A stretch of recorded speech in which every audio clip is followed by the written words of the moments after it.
Les jours passent, mais les trottoirs demeurent encore enneigés dans bien des secteurs, impraticables même par endroits. Ça a été difficile pour les piétons, mais imaginez pour les personnes en situation de handicap. Donc les derniers jours, ça a été un peu particulier, hein?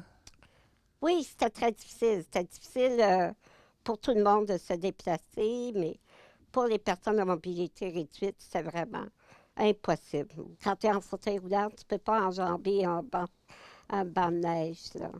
Et les personnes avec un fauteuil motorisé, à partir de 5 cm de neige, c'est déjà difficile. Fait qu'imaginez, les trottoirs n'avaient pas été déneigés du tout. Cette fois-ci, ça a été pire que jamais. Plusieurs ont été prisonniers chez eux dans les derniers jours. Ça a été le confinement obligatoire.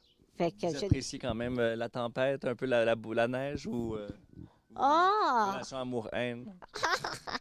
Bien, c'est sûr que pour nous, ça représente un obstacle. Plus il y a de neige, bien, plus on est isolé, là. Et le déneigement se fait dans des conditions extrêmement difficiles. En soirée, j'ai croisé Ismaël qui m'a expliqué que ça peut prendre jusqu'à 10 minutes pour dégager seulement 10 mètres de trottoir. Vous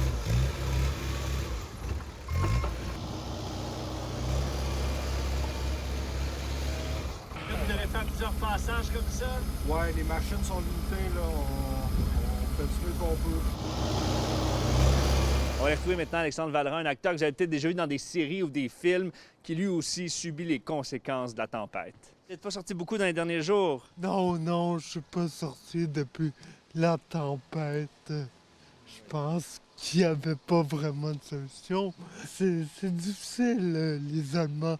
Écouter sa télé toute la journée ou lire des livres, c'est pas ce qu'il y a de plus plaisant. Penser que 15% de la population est handicapée, a un handicap, c'est de penser aussi à 15% de sa population qui a besoin d'aller à l'épicerie, qui a besoin d'aller à son café. C'est un peu délaissé pour compte qu'on fait. Dans la métropole, l'opération de déneigement avance, mais tranquillement. Il reste encore une bonne semaine avant d'enlever toute cette neige. Évidemment, le gros enjeu, c'est ces voitures qui sont prises sous la neige et qui ralentissent les travaux. Il y en a plus de 8000 qui ont été dépannées depuis dimanche. Ça, c'est plus d'une voiture dépannée à chaque minute.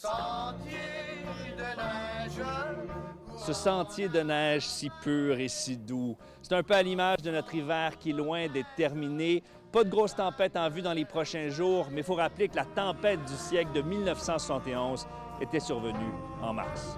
À Montréal, Étienne Fortin-Gauthier pour Nouveau Info.